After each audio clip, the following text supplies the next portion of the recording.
Mga kapuso, we're back inside Philoil Eco Oil Center here in San Juan City. Bringing you your favorite in-between, not in-between today, but your favorite sports and entertainment show. This is Game On! And just right after our Saturday doubleheader kung saan po nanalo kanina ang Perpetual Altas kontra dito sa EAC Generals. Again, in a battle for survival, both teams needed a win to stay in the hunt dito sa ating Final Four race, and it was the Perpetual Altas prevailing over EAC, preventing that EAC comeback in the fourth frame. The final score was 86-80. Right beside me here is our best player of the game. This is not his first time this season to be named as best player. His second time, which is still unusual for me, especially of his caliber. But he's taking a backseat this year and he's making his teammates shine. Jello Razon, the captain of the Perpetual Altas, joins us here. Jello, congratulations. Thank you. Okay. Jello, 22 points today. Off the bench. Pero ko muna, sanay ka na ba sa bench role mo? Actually, minsan ako yung nagsasabi kay Coach Mike na i-off the bench niya ako. Talaga? Bakit? Minsan kasi effective ako pag off the bench. At minsan nagpa-flat start ako pag nag-first five ako. dito nakita natin yan. Kamusta yung rhythm mo ngayon? Bakit ganito yung gising mo? Ang ganda ng laro mo, 22 points, and you were getting to your spots. Tinepredict ko na nga dun sa commentary booth. O yan na, magdidribble na siya. O, kita mo na yung right elbow.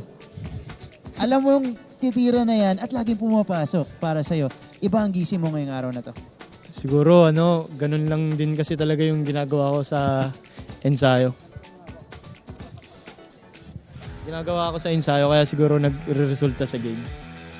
Ginagawa mo sa ensayo. Ayun nga, 22 points to game para dito kay Jello Razon. Ayan o. At ngayon pa, na binigay mo yung all-out performance mo dito pa sa quote-unquote do-or-die matchup nyo with EAC. Tatanong ko lang, kasi ang hirap ng gantong sitwasyon, lalong-lalo na ikaw pa yung captain ng team, di ba? So kailangan ikaw yung mag-lead dito sa team na to. Kamusta yung preparation mo dito sa laban? Pati paano mo minotivate yung teammate mo na, okay, kaya natin to, buhay pa tayo dito? Ako, siguro sobra na sa motivation yung mga sinasabi sa amin ni Coach Mike. Kaya nire-remind ko na lang sila, wala na akong dinadagdag. Talagang yung binibigay na motivation sa amin ni Coach Mike, 100% na yun. I-remind ko na lang sila na before game, sa ensayo, ayun lang. Jello, nakatulong ba yung mga fans mo kanina? Nakita natin, nakailang preview tayo nung merong merong pa-bobblehead, mini bobblehead. Dahil naman, very blew up face nito ni Jello Razon, no? Nung mga number 1 fan mo, tsaka nung mga number 2, number 3, number 4, number 5, number 6 fans mo. Nandito yata buong pamilya mo, Jello, nanood kanina. Nanood sila na. Yung kasi gusto nila ma-witness yung mga remaining games ko sa NCAA. And tsaka yung Perpetual Community, 6-man namin yun eh. 6-man niya? 6-man namin yun. All out today, kinalahati po. Halos, more than 3/4 ng Philoil Eco Oil Center filled up. Kulang pa yun siguro. Kulang pa. Di ba? Moving forward, lalong-lalo sa final game niya, mas mapupuno niyo pa. Pero speaking of fans, Jello, eto, kilala mo ba itong dalawang to? Mga ka-Perpetualite ko yan eh. Kilala mo? Yan! Ano yan? Hello po sa teacher ko.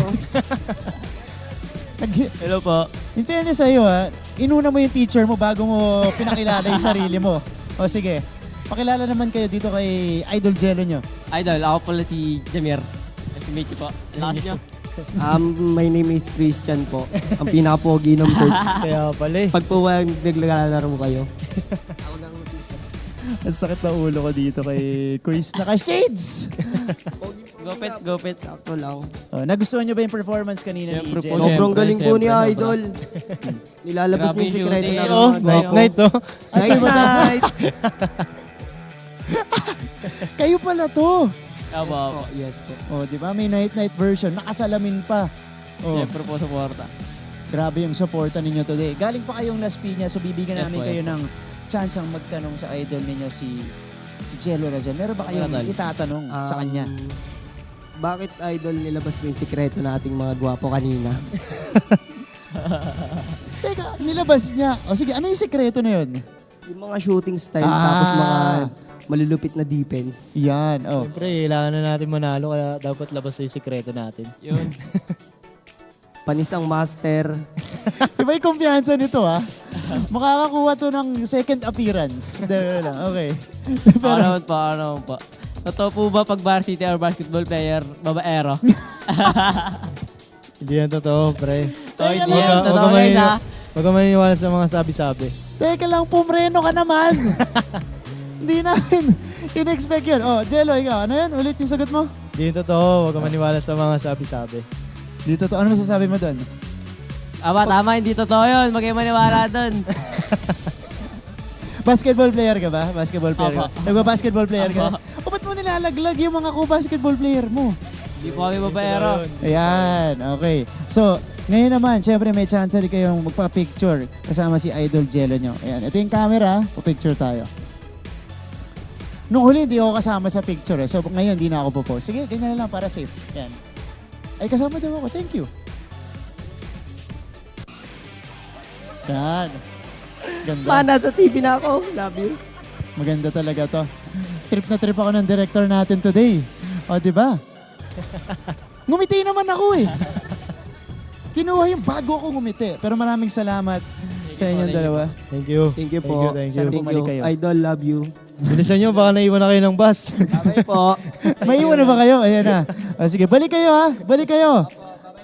Okay, this is definitely not the last time we are seeing those two dito sa ating Coliseum, dito sa Philoil Eco Oil Center. Jello, masasabi mo dun sa fans ninyo kanina? Kasi iba yung energy. Alam mo, first quarter pa lang, unang cheer pa lang nila, kinilabutan na ako. Ang daming fans. Sa totoo lang, sa school pa lang, grabe na yun sila. Bago pa lang kayo pumunta sa San Juan. Talaga. Nandun na yun sila, nag-abang na sila ng bus nila. Parang good luck na sila ng good luck. Kaya nakaka-boost din sa amin yun. So doon pa lang, ramdam mo na yung energy nila.